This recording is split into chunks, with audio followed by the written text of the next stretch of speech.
Boa noite, a alegria juntos, mais uma vez, adorar ao Senhor. E para ilustrar o texto de hoje que nós vamos meditar, eu queria ler um pequeno poema japonês. Já ouviram falar de haikai? Tem muito nos livros didáticos hoje, nas escolas, né? Haikai é um pequeno poema japonês sobre vários assuntos e aspectos da vida. Eu separei o mais famoso desses poemas, escrito por Matsuo Basou, de 1644 a 1694. Diz assim esse poema, ele é muito curto. Diz assim: o velho tanque, uma rã mergulha, barulho na água. Acabou o poema. Só isso. É o haikai. Nunca ouviram? Né? Em muitos livros didáticos hoje tem. Vou ler de novo. Aí, o que será que significa, né? O velho tanque, uma rã mergulha, barulho da água. Acabou o poema. Ele fica bem aberto a interpretação, né? Mas, segundo eu pesquisei o sentido, porque realmente eu não sabia o sentido desse poema, mas a ideia é que esse tanque com água é a mente humana. A rã são as coisas externas do mundo.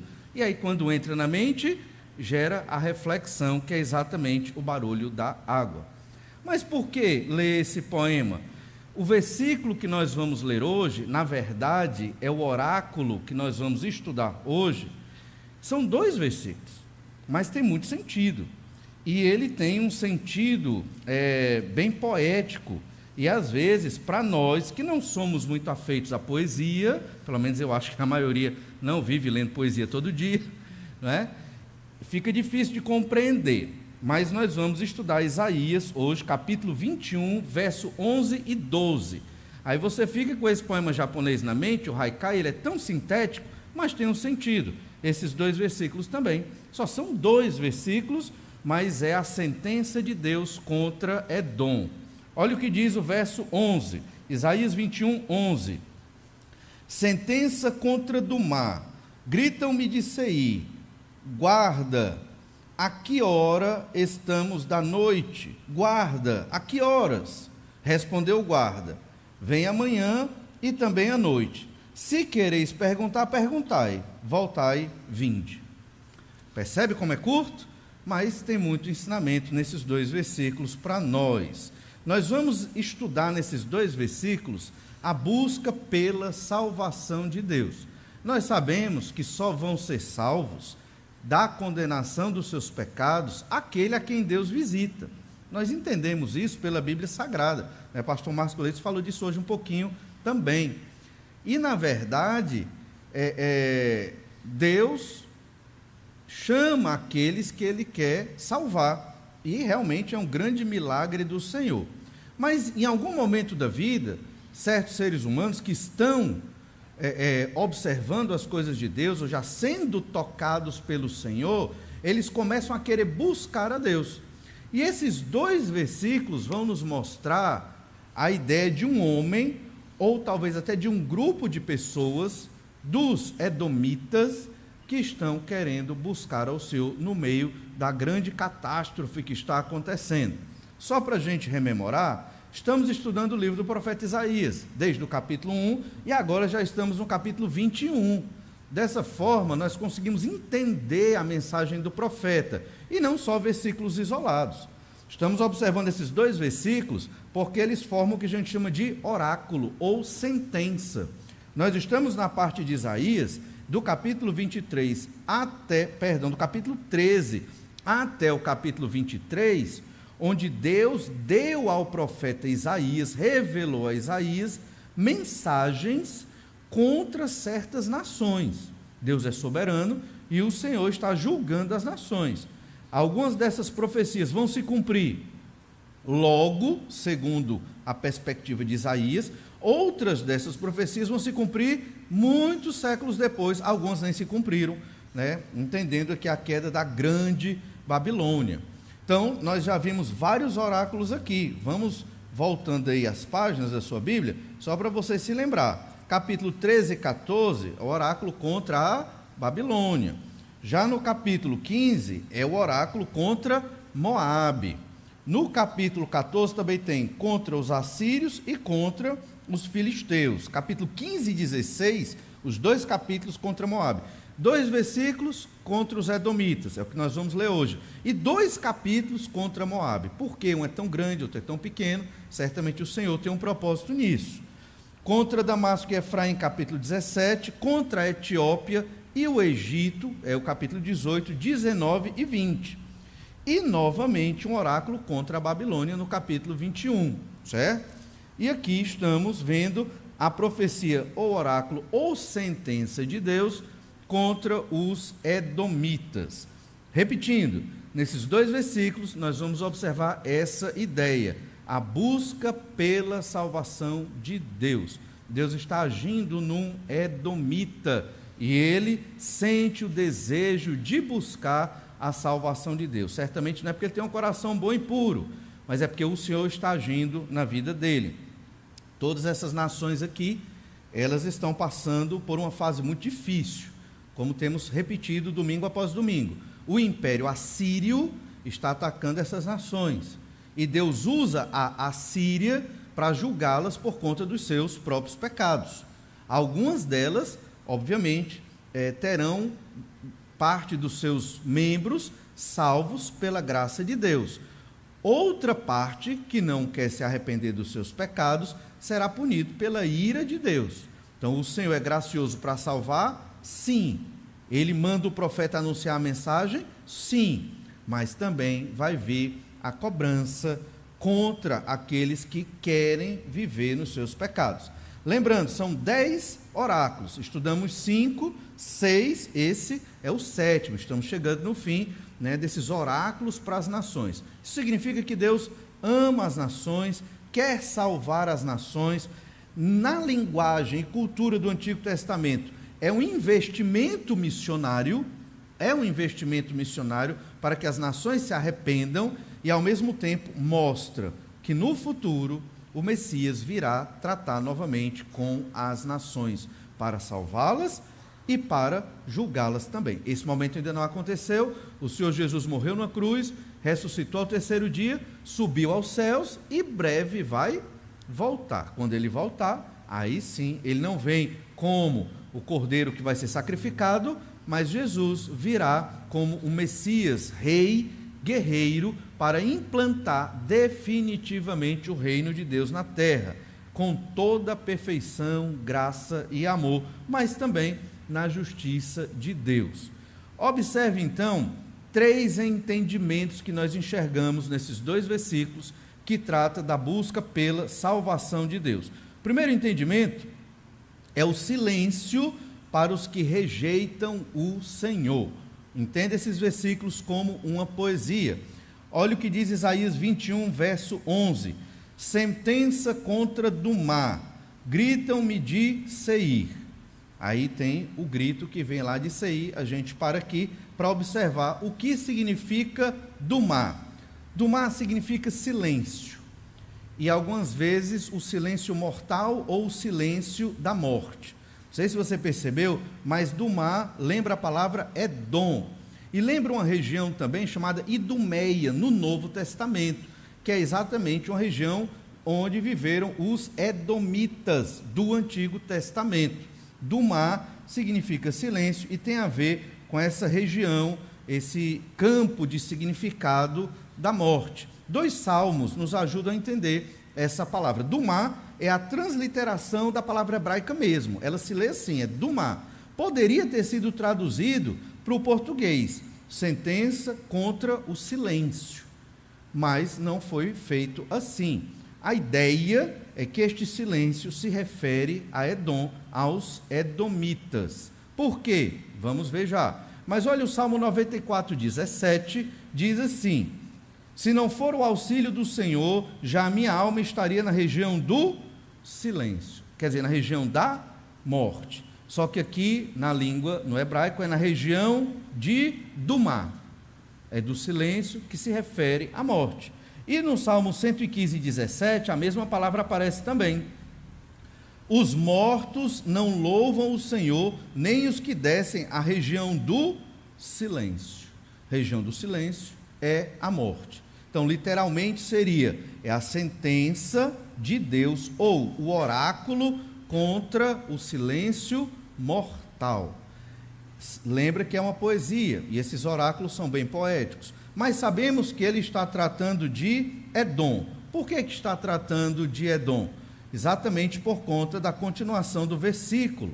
Sentença contra Dumá, gritam-me de Seir.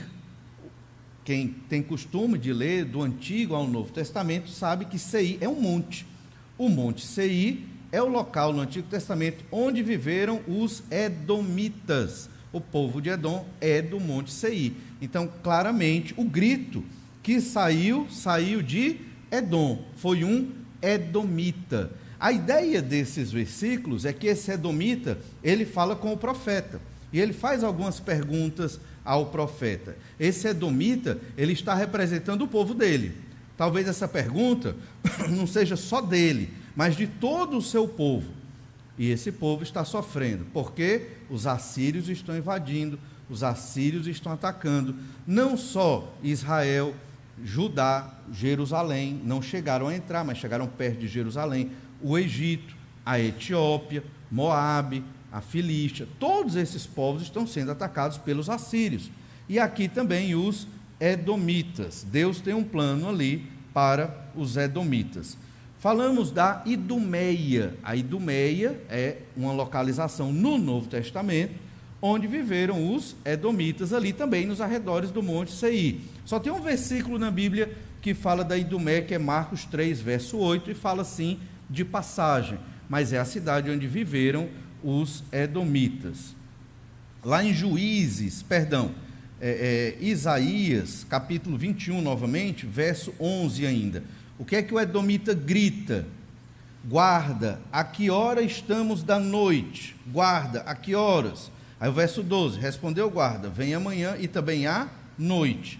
A expressão noite não é literal, não está falando da noite, o fato de estar escuro como agora.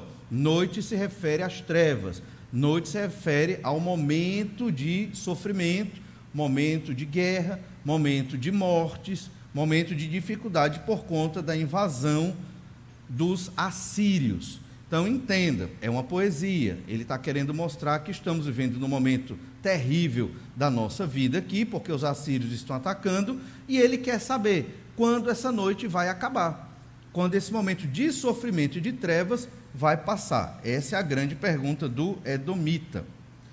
Você sabe que existe um livro dos profetas no Antigo Testamento exclusivamente dedicado aos edomitas, não sabe?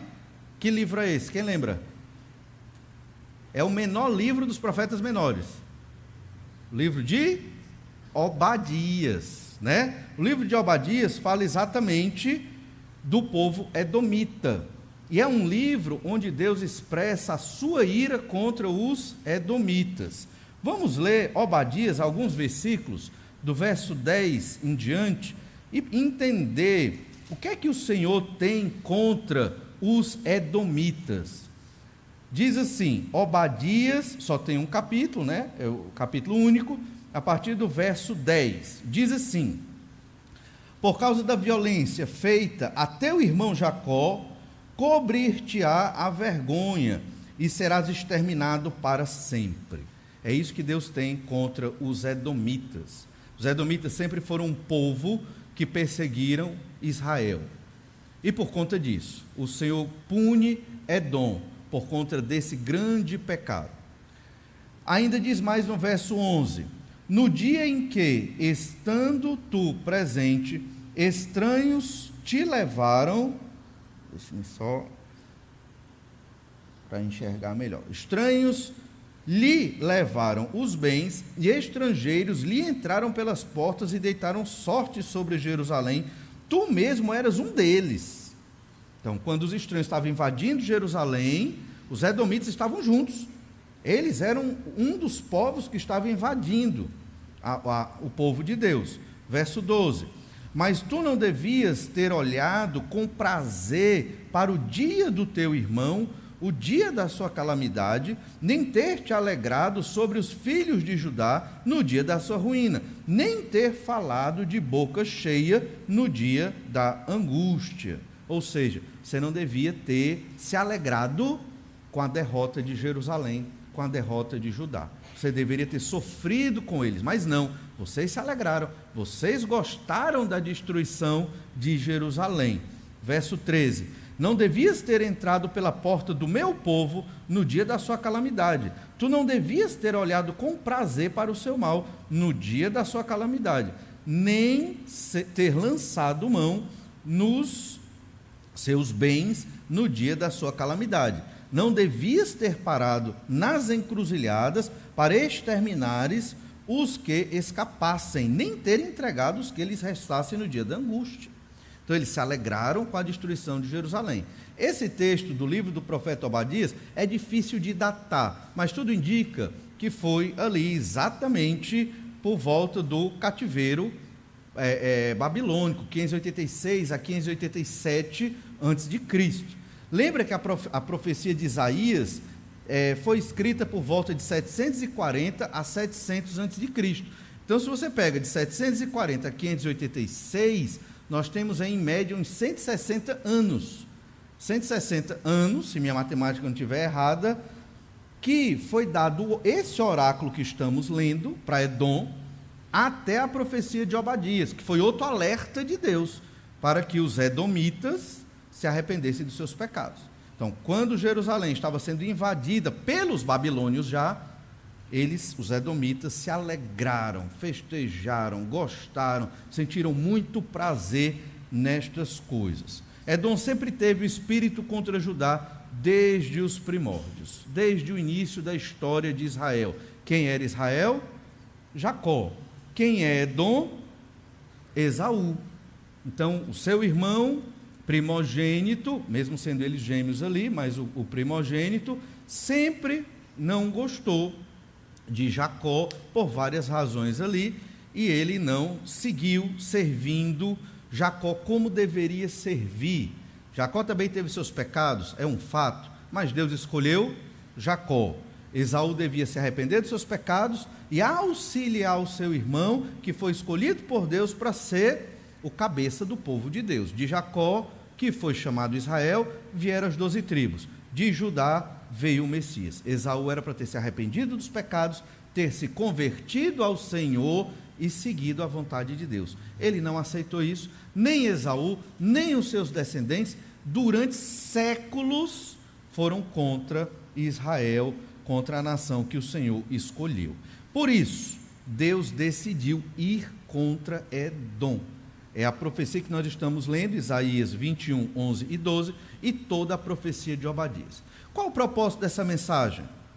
Dos dois textos aqui, tanto de Obadias como Isaías 21, 11 a 12. O propósito é o mesmo do profeta Jonas, lá em Nínive. Arrependimento. Essa era a linguagem que as pessoas entendiam naquela época, e talvez até hoje, porque o pecador tem um coração muito duro. O pecador não quer reconhecer que é pecador. O pecador não quer se arrepender do seu pecado. Ele quer viver, ele quer ter Deus. Alguns pecadores querem ter Deus, mas o Deus do jeito dele, da forma dele, e continuar vivendo nos seus pecados. Isso não existe, né? Isso não funciona. Ninguém pode ter Deus e ter o mundo ao mesmo tempo. E nem pode ter o Deus que você quer ter. Quer dizer, poder até pode, mas não é o Deus verdadeiro, o Deus que se revela, o único Deus que existe, Criador do céu e da terra. Então, por conta disso, o Senhor, ele estava indo contra Edom, porque os edomitas não estavam se arrependendo dos seus pecados. Lá em Obadias ainda, o versículo 1 diz assim: visão de Obadias, assim diz o Senhor Deus a respeito de Edom. Então é a visão para Edom, o livro de Obadias. Temos ouvido as novas do Senhor, e às nações foi enviado um mensageiro que disse: levantai-vos, e levantemo-nos contra Edom para a guerra.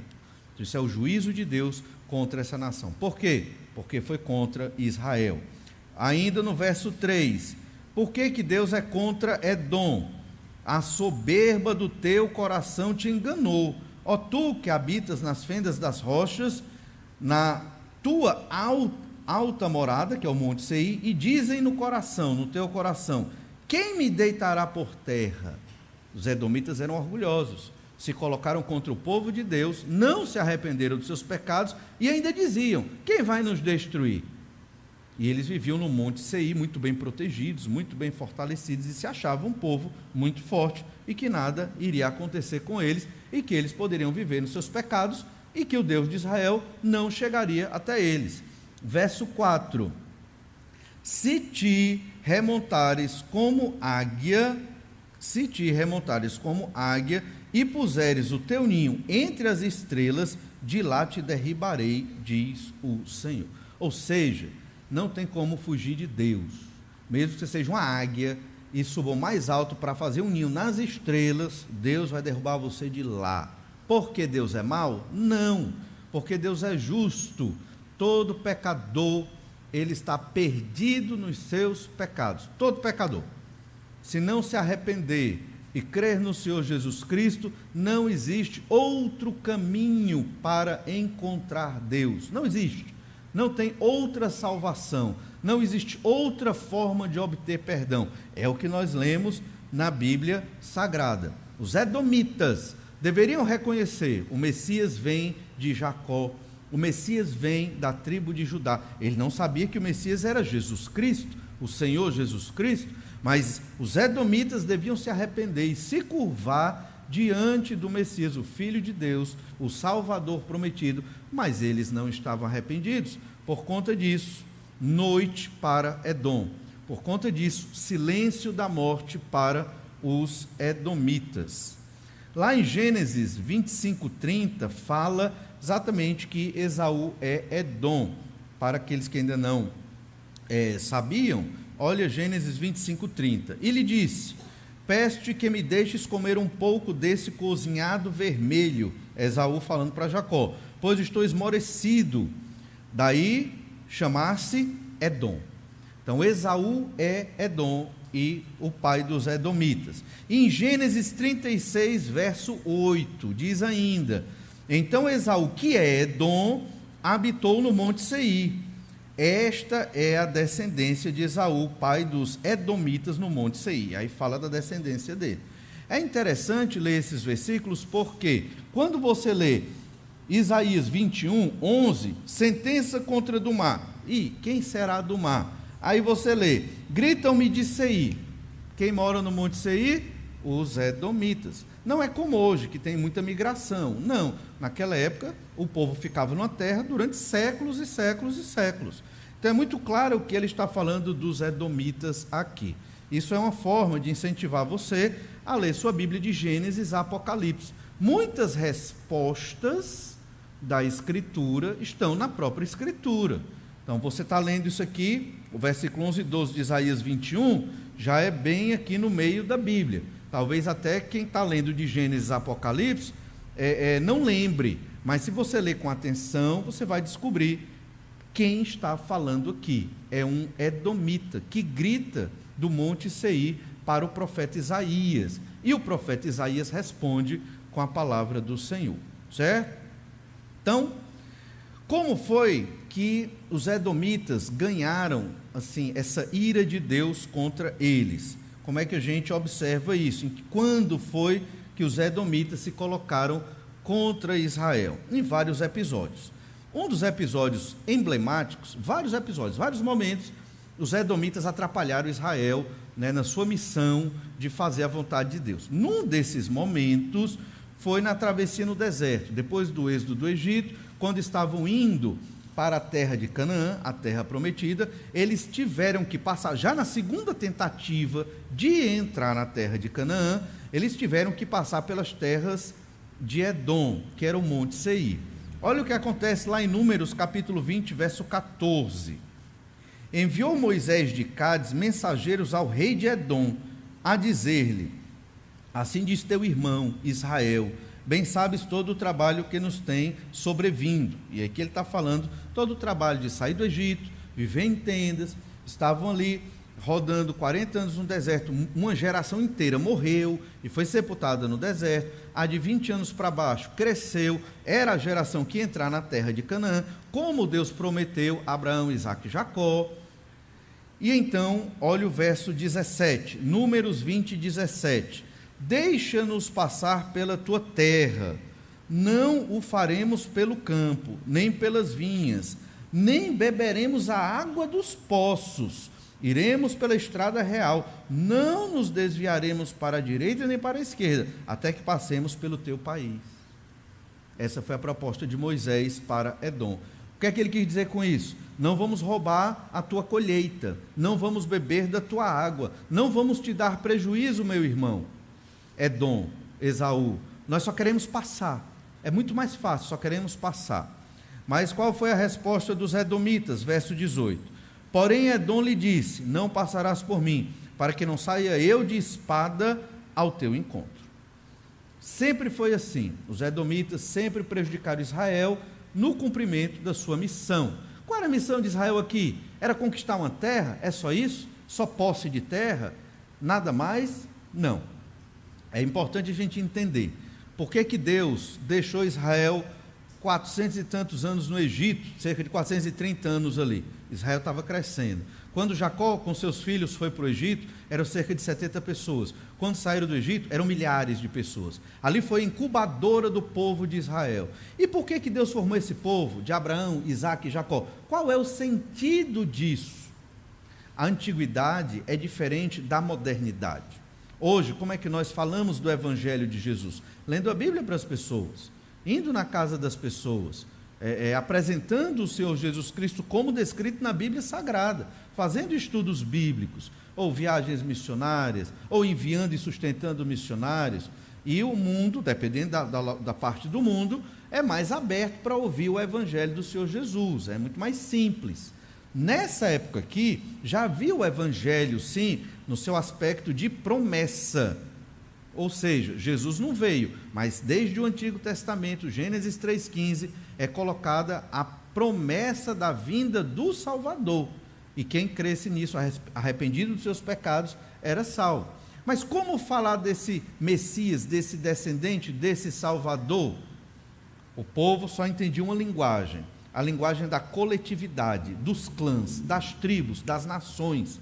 Então, cada nação tinha o seu panteão de deuses. Quando uma nação guerreava contra outra nação, eram os deuses lutando entre si daquelas duas nações. Uma nação que ganhava é porque esse Deus é mais forte, ou é o Deus verdadeiro, ou esse Deus é mais fraco e foi suplantado. É assim que funciona. Era assim que funcionava naquela época, né? Então, Deus fez um plano para criar uma nação de Abraão. E essa nação é Israel. Quando Israel sai do Egito, no Êxodo, o propósito agora é ter uma terra, porque na antiguidade não se imaginava um povo sem uma terra. Esse povo sem terra, mesmo que sejam aqueles nômades beduínos, eles não teriam muita influência, eles não tinham expressividade. Então o povo tinha que ter uma terra, o Deus dessa terra, né, é o Deus que vai representar esse povo. E as outras nações entenderiam essa linguagem. Por isso tinha que ter uma terra. A gente chama isso de a teologia da terra. E era assim que funcionava na antiguidade. Então, foi por isso que o Senhor prometeu a terra de Canaã para Israel. E a partir dali, Israel, na sua terra, proclamaria a mensagem de salvação para as nações perdidas e idólatras do período da antiguidade. No entanto, Edom não quis contribuir, nem deixou passar pela estrada. Podia pelo menos ter cobrado um pedágio, mas nem isso. Eu vou com espada, nem ande por aqui. Ou seja, se opôs ao povo de Deus. Números capítulo 20 diz assim: porém ele disse, não passarás. E saiu-lhe Edom ao encontro com muita gente e com mão forte. Assim recusou Edom deixar passar a Israel pelo seu país, pelo que Israel se desviou dele. Moisés não entrou para a briga, ele deu a volta, o percurso muito mais distante. Isso já foi muito ruim aos olhos de Deus para os edomitas. Ainda no período, na época do rei Davi, Haddad, o edomita, foi adversário do povo de Israel também, e em muitos outros momentos da história. Os salmos mostram que Edom, vários salmos mostram Edom indo contra o povo de Deus e a nação de Israel. Por conta de tudo isso, Edom, ele estava sendo julgado pelo Senhor. Mas aqui é uma profecia de que Deus vai trazer a noite e a guerra contra Edom. O livro de Obadias também é uma profecia de que Deus está contra Edom. Mas veja, de 715, quando esse oráculo provavelmente foi escrito, campanha de Sargão, o rei assírio, contra aquela região dos Edomitas, do Monte Seir, pelo menos historicamente falando, via arqueologia, essa é a provável data, até 586, quando a Babilônia estava invadindo ali Jerusalém, foram mais de 100 anos para que os edomitas se arrependessem de seus pecados. Eles tiveram oportunidade, tempo para arrependimento.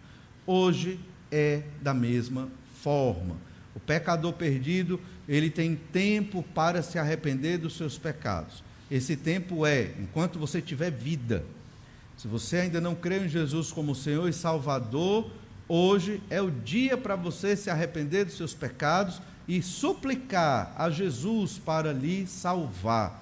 Enquanto você tem vida, você pode fazer isso. Quando chegar o silêncio da morte, não dá mais. Acabou a oportunidade.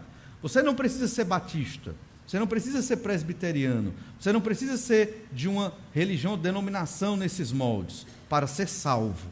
Você precisa simplesmente, pela fé, arrepender-se dos seus pecados e pedir em oração, individualmente, para Jesus lhe salvar. Então, esse é o primeiro entendimento desse oráculo, o silêncio para os que rejeitam o Senhor. O segundo entendimento é a incerteza, também para os que rejeitam o Senhor. Aqueles que não querem saber de Deus, o que é que eles esperam? O silêncio da morte. Não tem esperança. Para aqueles que rejeitam o Senhor, como os edomitas, o que é que tem para eles? A incerteza. Voltamos para Isaías 21, versículo 11. De novo, sentença contra do mar. Gritam-me de Seir. E aqui é um edomita gritando do monte Seir para o profeta Isaías. E qual o grito do edomita? Guarda, a que horas estamos da noite? Guarda, a que horas? Então, ele quer saber uma resposta do profeta. Quando ele diz, a que horas estamos da noite? A que horas? Ele está perguntando, guarda, quando a noite vai acabar? Quando o sofrimento vai acabar? Quando a invasão assíria vai ter fim? Quando nós teremos paz nessa vida? Quando vai acabar o sofrimento? Mas lembra, no contexto da guerra assíria, essa é a pergunta do edomita. Ele não tem respostas, por isso a ideia da incerteza, porque esse edomita, representando Edom, eles rejeitam o Senhor. Como? Rejeitando Israel e a salvação do Messias. Lá em Isaías 14, verso 28, nós temos uma semelhança aqui entre esse oráculo dos edomitas e o oráculo contra os filisteus. Olha Isaías 14, verso 28. No ano em que morreu o rei Acás, foi pronunciada esta sentença: não te alegres tu, toda Filístia, por estar quebrada a vara que te feria, porque da estirpe da cobra sairá uma áspide, e o seu fruto será uma serpente voadora. O que significa isso? Já estudamos esse oráculo, mas repetindo, os filisteus achavam que a casa de Davi estava quebrada. A vara que fere a Filístia é a casa de Davi, desde o tempo do rei Salomão, desde o tempo de Saul. Então os filisteus foram inimigos de Israel, e o rei Davi foi quem mais lutou e venceu os filisteus. Então eles achavam, a Filístia, nesse momento da história, que a casa de Davi estava quebrada. Acais era um rei frustrado e derrotado, que se vendia para os assírios. No entanto, na continuação do oráculo, o profeta está dizendo que não, a casa de Davi vai ressurgir, porque deles vem o Messias. Assim como os filisteus achavam que a casa de Davi estava perdida e que o Messias não viria, esse rei, Deus prometido, que é o Senhor Jesus Cristo, Os edomitas, na figura de Edom, que grita lá do Monte Seir, ele achava que as trevas não iam passar. Ele achava que a noite não ia acabar. Não é a noite, é a parte escura do dia, do movimento do sol com a terra e a lua. Não é isso. Noite aqui era o Império Assírio atacando os edomitas. Então eles estavam nesta incerteza. Quando vai acabar? Quando as trevas vão passar? Todos esses capítulos, Isaías 13 até o capítulo 24 e até o capítulo 27, mostra que a história está avançando. A história segundo o plano de Deus. Às vezes, aparecem alguns eventos assim, incríveis, como a queda da Babilônia, que foi profetizado já aqui nesses oráculos. Mas em outros momentos, as coisas vão acontecendo na história dessas nações e na nossa história. E parece que não chega para nós a volta de Jesus, para eles a salvação do Messias. E esse é um momento muito angustiante, principalmente para quem não crê nas promessas do Senhor. Quando o sofrimento vai acabar? Será que a vida é só sofrimento? Será que a vida é só prejuízo? Será que a vida é só destruição, ódio, guerra, matança, doenças e tantas coisas mais? A vida é só isso? Esse era o grito daquele edomita. Era isso que ele queria saber, daí a sua incerteza. Olha, outros ao longo da Bíblia também tiveram essas dúvidas, essa incerteza quanto ao fim das trevas do pecado e do sofrimento. O profeta Daniel, no capítulo 12, verso 8, diz assim: eu ouvi, porém não entendi. Aqui Daniel está tendo a revelação de um anjo. Aí ele diz: eu ouvi, porém não entendi. Então eu disse: meu Senhor, qual será o fim destas coisas? É mais ou menos isso que o edomita quer saber. Quando vai acabar a noite, as trevas, o sofrimento, o domínio do pecado? O edomita entendia tudo isso na Assíria invadindo Edom. Mas Daniel já tem uma visão muito maior. Ele respondeu: vai, Daniel, porque estas palavras estão encerradas e seladas até o tempo do fim. O que é interessante é que o anjo que falou a Daniel não explicou. Percebe? Olha, Daniel diz: eu ouvi, porém não entendi. A gente não vai estudar o que ele ouviu, porque a gente não tem tempo agora. Mas ele não entendeu. E o anjo não explicou. Deixou Daniel sem entender. Popularmente seria, Daniel ficou no vácuo. Ele não entendeu a mensagem do anjo para ele. Então, o que é que o anjo disse? Vai, Daniel, fecha o livro, encerra a visão até o fim. Ou seja, nós estamos vivendo num momento assim.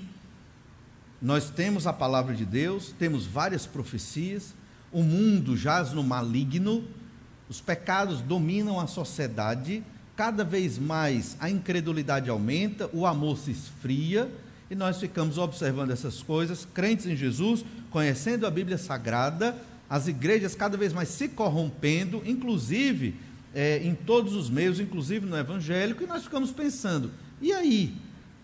Quando vai acabar? Quando Jesus volta? Passa o tempo e a gente até esquece que estamos esperando Jesus voltar. Você já se pegou nisso? Você está vivendo, trabalhando, fazendo sua vida, estudando, criando seus filhos, cuidando da família, você, sua esposa, e a gente até esquece que estamos esperando Jesus voltar. Por quê? Porque o tempo vai passando e nada tão significativo dentro das profecias bíblicas está acontecendo.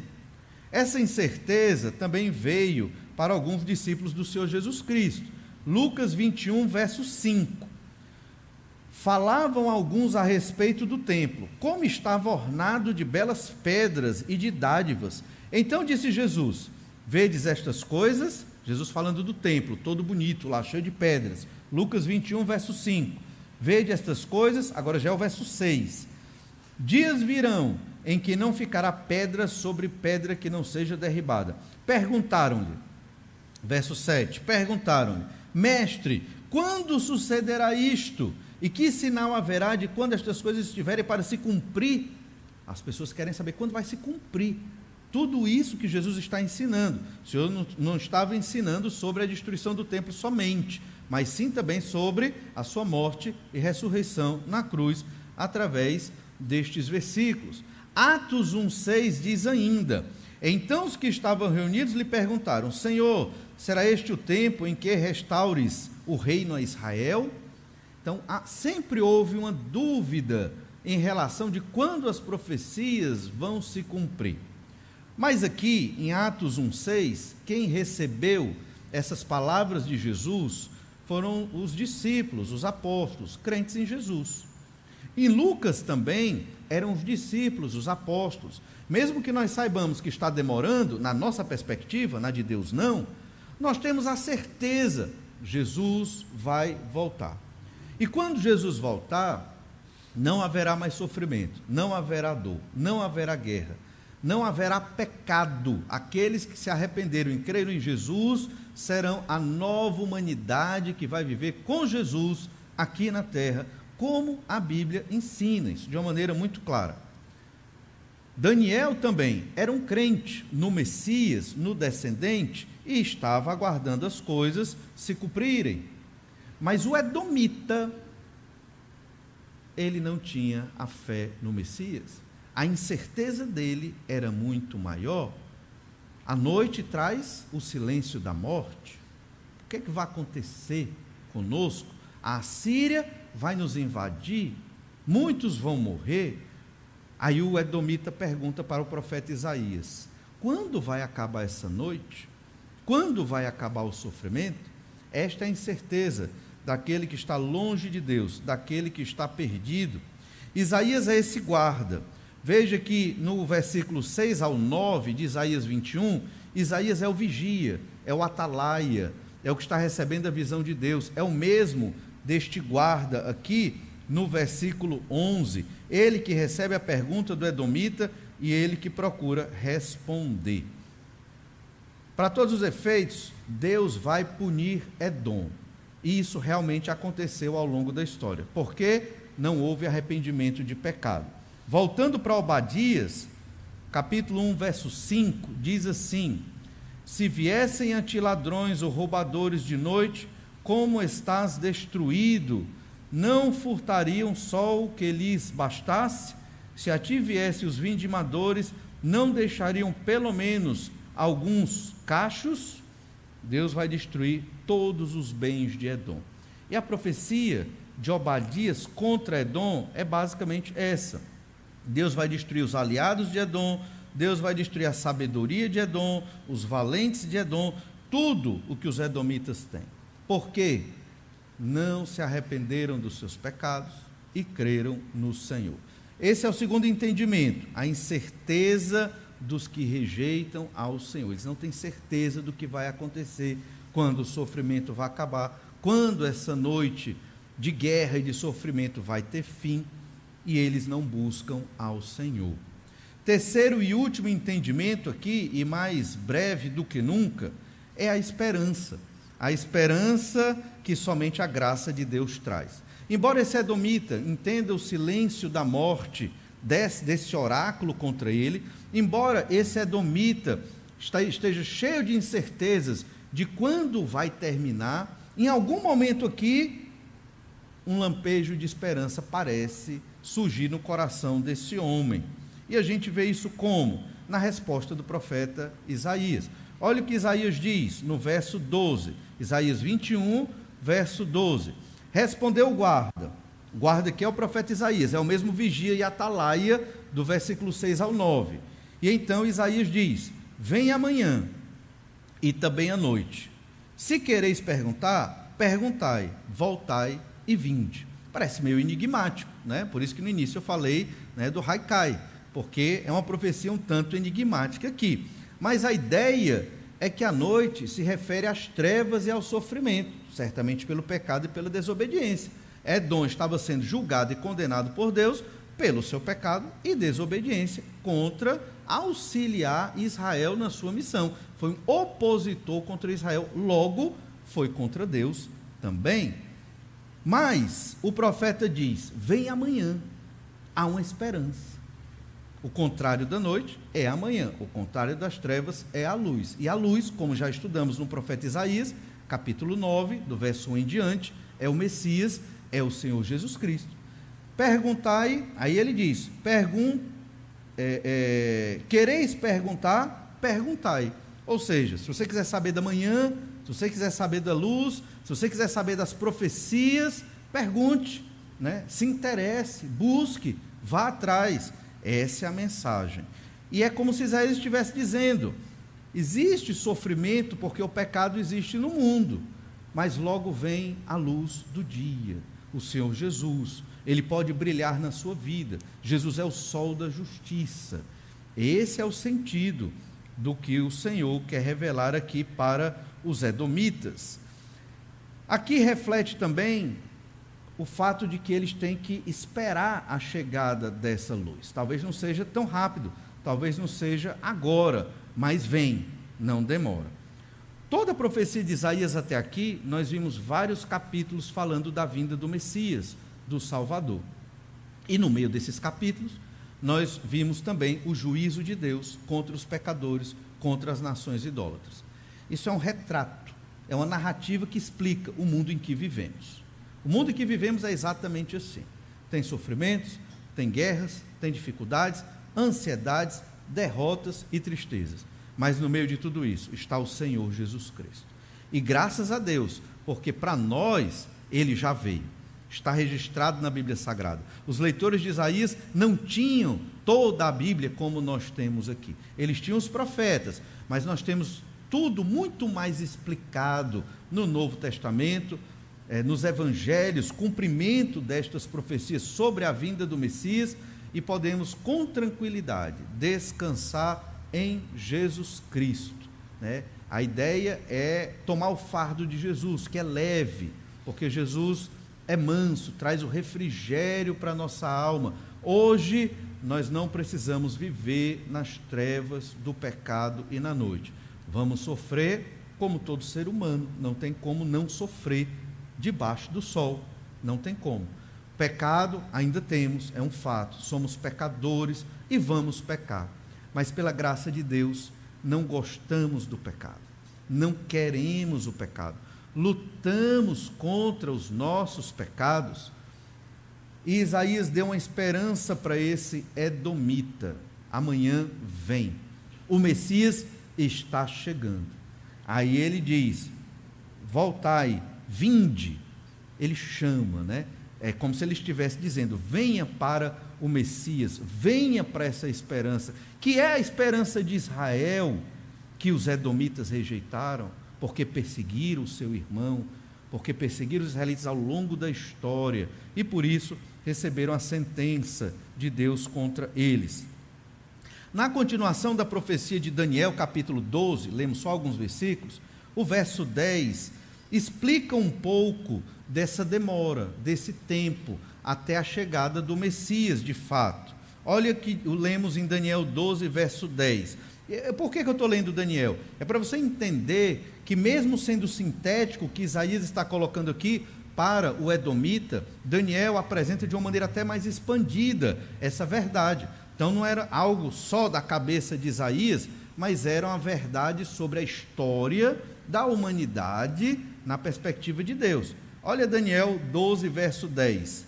Muitos serão purificados, embranquecidos e provados. Só antes de continuar a leitura, deixe-me ler o verso 9, para que você entenda como foi o final aqui. O anjo respondeu: vai Daniel, verso 9, vai Daniel, porque estas palavras estão encerradas e seladas até o tempo do fim. Pronto, a profecia está encerrada e está selada. E aí voltamos para ler Daniel, capítulo 12, verso 10. A mensagem foi selada, o fim vai chegar com a vinda do Messias. Muitos serão purificados, embranquecidos e provados, mas os perversos procederão perversamente. E nenhum deles entenderá, mas os sábios entenderão. Depois do tempo em que o sacrifício diário for tirado e posta a abominação desoladora, haverá ainda 1290 dias. Bem-aventurado o que espera, e chega até 1335 dias. Tu, porém, segue o teu caminho até o fim, pois descansarás. Aqui é a ideia, você vai morrer. E ao fim dos dias te levantarás, ou seja, vai ressuscitar para receber a tua herança. Essa é a história do que vai acontecer na humanidade de Daniel, até o que ainda vai acontecer com a volta do Senhor Jesus Cristo. Vamos ter, a partir de quinta-feira, aqui é o merchandise, a partir de quinta-feira, estudos bíblicos sobre Daniel e a escatologia. E vamos entender o que são esses 1230 dias, aí depois 1290 dias. O que é isso? Não é simbólico, é literal. Onde se encaixa? Na volta do Senhor Jesus. Nós vamos estudar a partir de quinta-feira. Mas perceba então que a mensagem é exatamente esta: a promessa da vinda da luz. A luz acaba com a noite e com as trevas. Edomita, venha, creia na promessa do Deus de Israel, da vinda do Messias, da vinda do Salvador. Ele é a luz da manhã, só ele acaba com a noite e com as trevas. Vai ser agora, edomita? Não, vai demorar, mas vai vir, e você deve, pela fé, esperar. É interessante que nós observamos essa mensagem ao longo de toda a Escritura. Atos 1, verso 9, lemos assim: ditas essas palavras, foi Jesus elevado às alturas à vista deles. Jesus subiu ao céu, e uma nuvem o encobriu dos seus olhos. Aqui estavam os apóstolos olhando, Jesus subiu e foi encoberto pelas nuvens. Que imagem incrível e gloriosa.